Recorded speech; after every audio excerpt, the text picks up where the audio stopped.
Put God first. Put God first in everything you do. Everything that you think you see in me, everything that I've accomplished, everything that you think I have, and I have a few things, everything that I have is by the grace of God. Understand that. It's a gift. I was sitting in my mother's beauty parlor, and I'm looking in the mirror, and I see behind me this woman under the dryer. And every time she looked up, every time I looked up, she was looking at me, just looking me in the eye. And I didn't know who she was, and I said, she said, somebody give me a pen, give me a pencil. I have a prophecy. March 27, 1975. She said, boy, you are going to travel the world and speak to millions of people. Now, mind you, I was flunked out of college. I'm thinking about joining the army. I didn't know what I was going to do, and she's telling me I'm going to travel the world and speak to millions of people. Well, I have traveled the world, and I have spoke to millions of people. But that's not the most important thing, the success that I had. The most important thing is that what she taught me and what she told me that day has stayed with me since. I've been protected. I've been directed. I've been corrected. I've kept God in my life, and it's kept me humble. I didn't always stick with him, but he always stuck with me. So stick with him in everything you do. If you think you want to do what you think I've done, then do what I've done and stick with God. Number 2, fail big. That's right. Fail big. Today's the beginning of the rest of your life, and it can be very frightening. It's a new world out there. It's a mean world out there, and you only live once. So do what you feel passionate about. Take chances, but don't be afraid to go outside the box.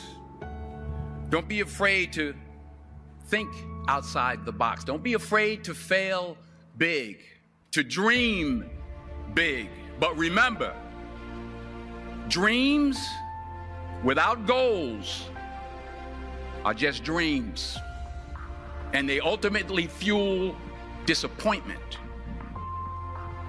So have dreams, but have goals. And understand that to achieve these goals, you must apply discipline and consistency. In order to achieve your goals, you must apply discipline, which you have already done, and consistency every day, not just on Tuesday and miss a few days. You have to work at it every day. You have to plan every day. You've heard the saying, we don't plan to fail, we fail to plan. Hard work works. Working really hard is what successful people do. Remember that. Just because you're doing a lot more doesn't mean you're getting a lot more done. Don't confuse movement with progress. My mother told me, she said, yeah, because you can run in place all the time and never get anywhere. So continue to strive, continue to have goals, continue to progress.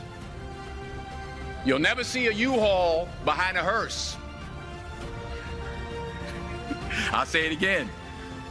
You'll never see a U-Haul behind a hearse. I don't care how much money you make, you can't take it with you.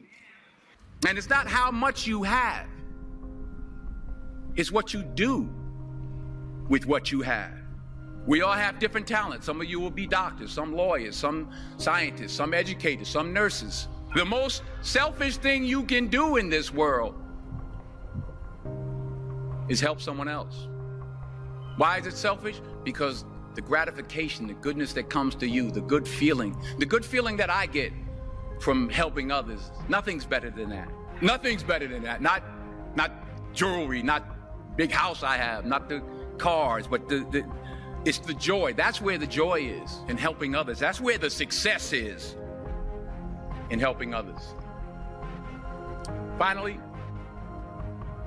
I pray that you put your slippers way under the bed tonight, so that when you wake up in the morning, You have to get on your knees to reach them. And while you're down there, say thank you for grace. Thank you for mercy. Thank you for understanding. Thank you for wisdom. Thank you for parents.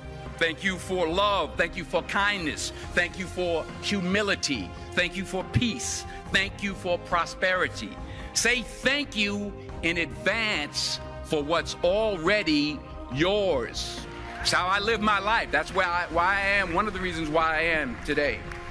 Say thank you in advance for what is already yours. True desire in the heart for anything good is God's proof to you, sent beforehand to indicate that it's yours already. I'll say it again. True desire in the heart, that itch that you have, whatever it is you want to do, that thing that you want to do to help others and to grow and to make money, that desire, that itch, that's God's proof to you, sent beforehand already to indicate that it's yours. And anything you want good, you can have. So claim it. Work hard to get it. When you get it, reach back. Pull someone else up. Each one, teach one. Don't just aspire to make a living. Aspire to make a difference.